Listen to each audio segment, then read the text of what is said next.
Hello. So today I want to talk to you about supplements, and I'm going to talk specifically about the supplements I take. I'll do another video on supplements as a whole and what you should be probably taking and why you should be taking them depending on your symptoms and stuff and the way you are and how you can get better and manage the depersonalization. So first thing I want to say is that a lot of people, when looking for supplements to help with depersonalization, actually look for supplements that help with anxiety specifically, because they assume that the root cause of the depersonalization is coming from anxiety. And while that may be true for a few people, I feel like a lot of the root cause of depersonalization is from toxins in the body, and being depersonalized is heavily linked with being intoxicated. When you feel drunk and intoxicated, you feel pretty spaced out the same way as when you're depersonalized. And this is pretty applicable for people who've smoked weed and become depersonalized, and being depersonalized off, withdrawals of things, physical symptoms of it. And all depersonalization stems from stress. And like I've said in another video, stress isn't just like mental or emotional issues, it can be physical. So with regards to supplements, I have roughly 31 different supplements on my kind of protocol. I don't take all of them every day, so that just sounds a bit extreme. But I do take a lot of them fairly regularly, and some of them I take not so regularly, so I'll go through those. I also did some muscle testing on myself this morning, so I don't really know how accurate applied kinesiology is. Is that how you say it? I butcher a lot of things that I pronounce. I don't really know how accurate it is, but I do know that it's better than nothing to try and determine whether or not you're sensitive or need supplements. Just gives you kind of a baseline, and I tried to do that on myself. It was took like 31 different supplements, took over an hour. But basically I was holding like a heavy object, and then I've got a supplement and put a bunch of it in my hand and put one of it in my mouth and held it, and then tried to pick the object up again and seen like how able I was to hold it straight. I also did the one where you put your ring finger and your thumb together on your non-dominant hand, and you try and open it with your thumb, and then you'll hold a supplement, or you'll have it under your arm or in your mouth, and do that. And if your finger isn't able to keep that strength, then that's an indication that you don't need that supplement. And another way I tried was holding the supplement, standing up and closing my eyes, and whether or not my body went straight forward towards it or back away from it. Sounds a bit, far-fetched, but a combination of those three I thought should give some indication on whether or not my body wants it. And I also done like a smell test, because I feel like your sense of smell picks up a lot. Like if things smell rancid or unpleasant, it can often mean that you don't tolerate it very well. So I've done all that together.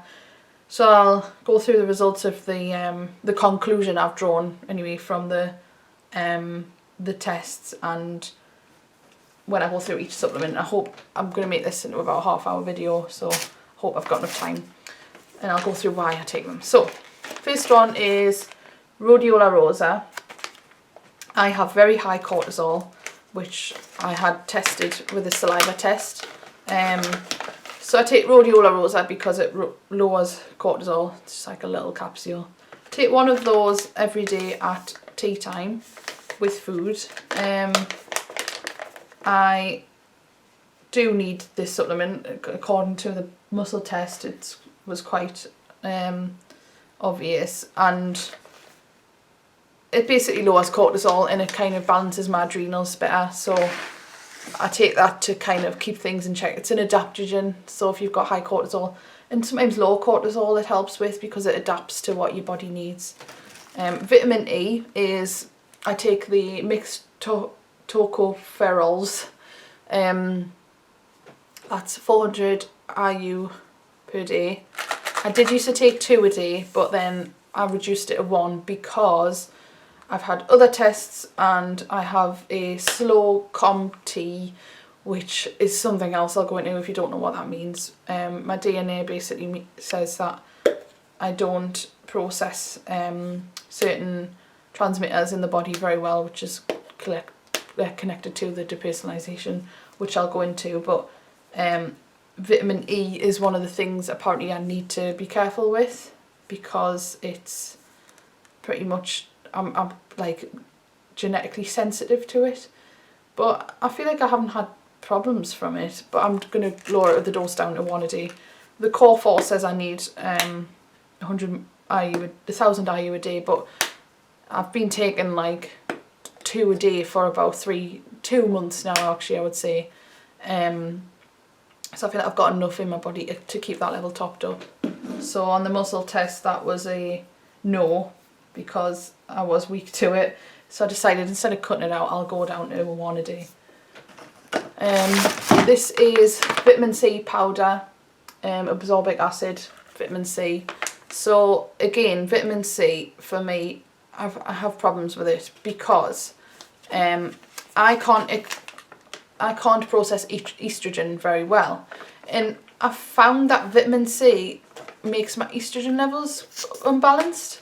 I don't know how accurate that is because it's just personal experience, but like if I have a really large dose of vitamin C around about when I'm due that time of the month, it kind of induces it. And also I get like breast tenderness, and it makes my bladder quite sore as well, like brings on symptoms of a UTI if I have too much vitamin C. Like some people can take like, 5 grams of it a day and be fine, and to bowel tolerance, but nothing happens to my bowels, but I just feel like it doesn't really go well, and maybe I need a buffered vitamin C or something different, because this is an absorbic acid one.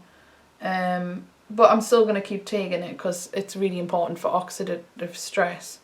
So you should take vitamin C as part of your daily thing, because it helps a lot with the toxins and the stress that they cause. Milk thistle. So again, milk thistle does something to my hormones. I don't know what, but it seems to react with estrogen, and I'm yet to discover why.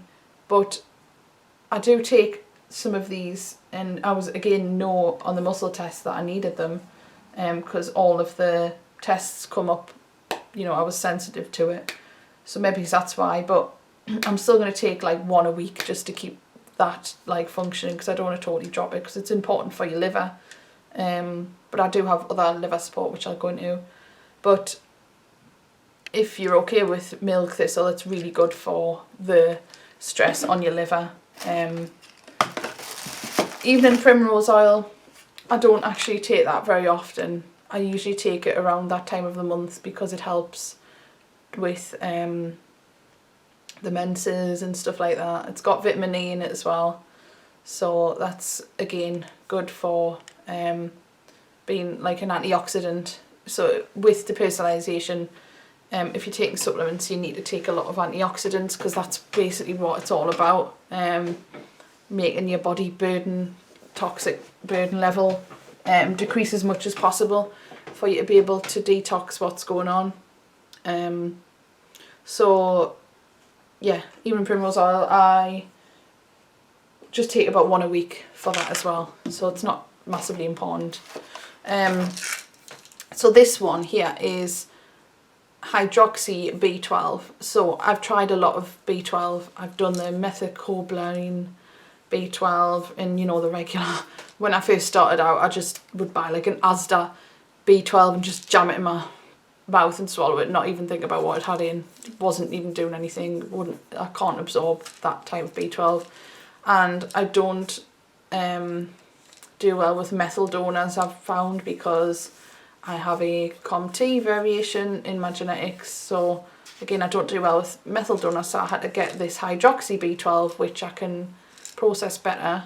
So I take one of these a day. This is 2,000 milligrams, so it's a really, really high dose, 80,000% of the daily recommended dose. But B12 is really, really good for depersonalization, because what the science behind it is that B12 helps with your methylation cycle as well as folate. Methylation is basically your body's process of getting rid of toxins. So another video I'll go into, but if your methylation cycle is messed up, you're very likely to experience depersonalization. So that's why I take B12.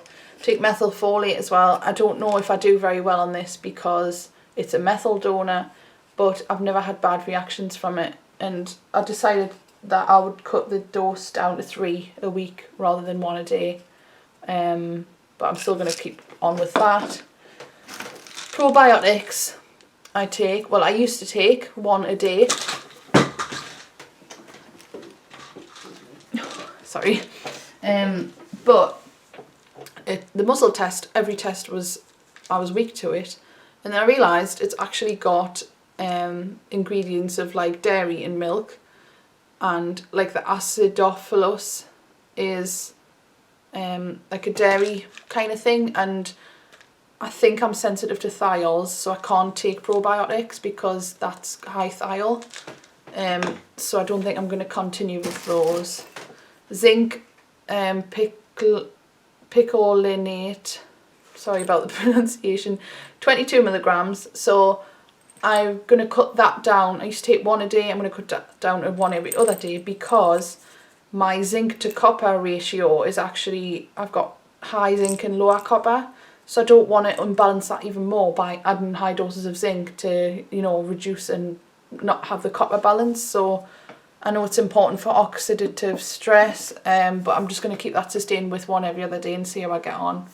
I've got charcoal capsules, and I never take those with supplements. I just very rarely off round take one like before bed when I've had like a Epsom salt bath or a magnesium bath, because it kind of like, for me, I feel like it binds some toxins and flushes it out. I don't know how accurate that is, but I just take them as and when.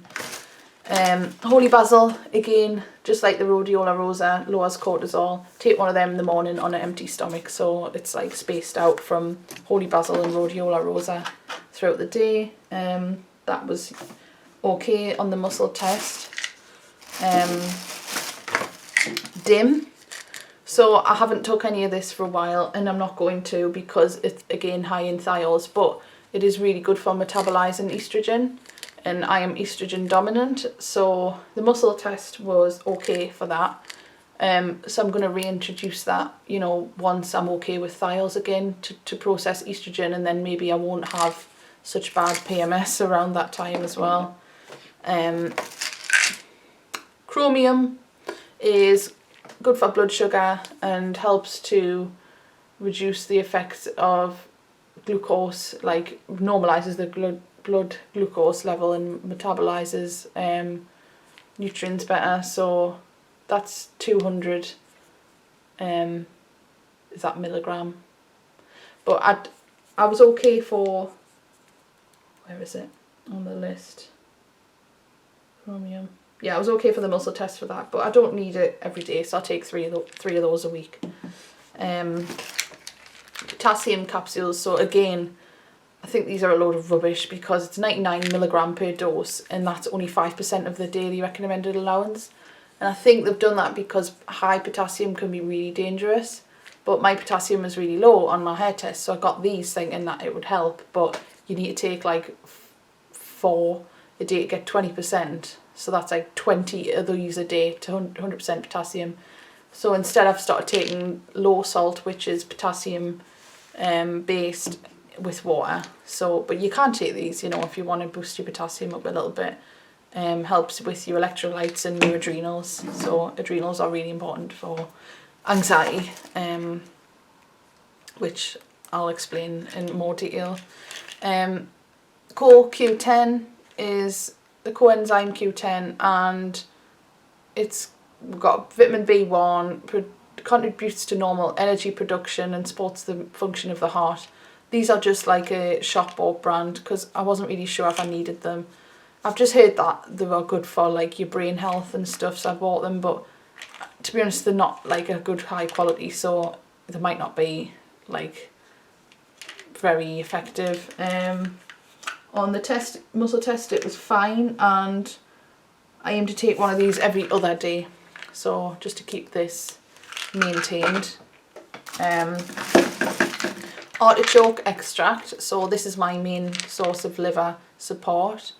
You can take 2 to 3 of these a day, so this is 400 milligrams.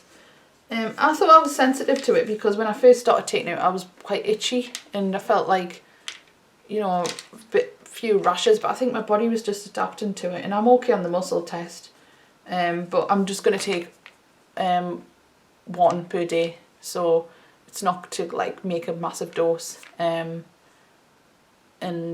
yeah, so it's good for your liver, which you need support with if you have toxins in your body. So this is a really important one, is molybdenum, and I bought the really expensive thorn kind because it's really high grade. This helps with your oxidative stress, and it also helps to break down thiols. So if you're sensitive to thiols, and if you don't know what thiols are, they're basically a single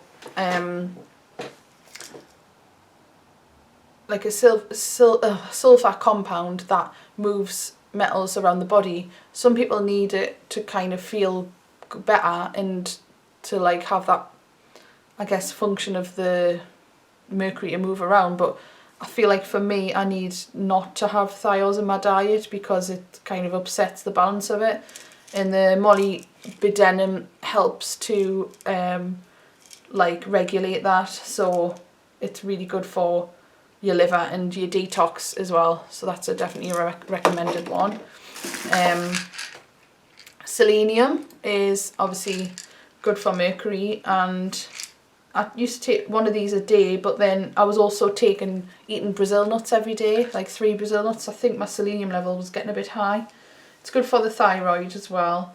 Muscle test was actually no, that I didn't need it, but I feel like I'm not going to cut them out altogether because, you know, the ratio of selenium to mercury has to be in check. So I've decided to just take 1 every other day rather than 1 a day. Vitamin D3, so this is quite a high dose of vitamin D, and I found that my vitamin D actually come up low on a blood test a few months ago in the winter months, and I do feel like I have seasonal affective disorder, not like a massive impact, but I feel like vitamin D is going to really help me with the low mood over the winter, so I'm taking 1000 IU of those, 1 a day, so I'm going to keep taking those, and that was fine on the muscle test too.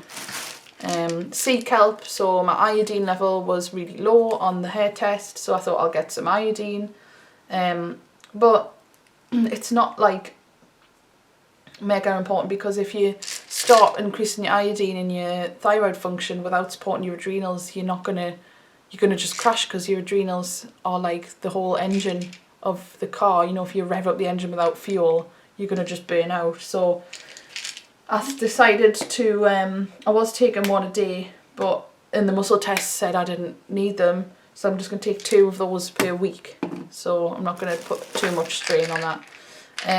These next 2 supplements go together, so I've got L-Glutamine and Glycine. So this is 500 milligrams L-Glutamine, this is 500 milligrams of glycine. So the combination of these 2 create glutathione, and that is a massive antioxidant in the body, what the body needs and produces.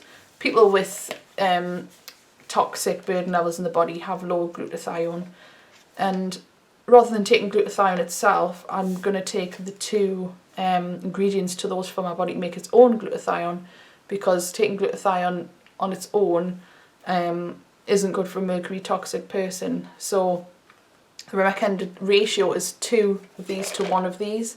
So I'm going to take well, I've been taking 2 of those a day with 1 of these a day. So that should help as well with the oxidative stress. Taurine is very good for the liver. It's good for anxiety as well. And I take 500 milligrams. The glutamine and glycine, by the way, was fine on the muscle test. And the taurine is all good as well. I might be deficient in it. I don't actually know because I haven't tested my amino acids.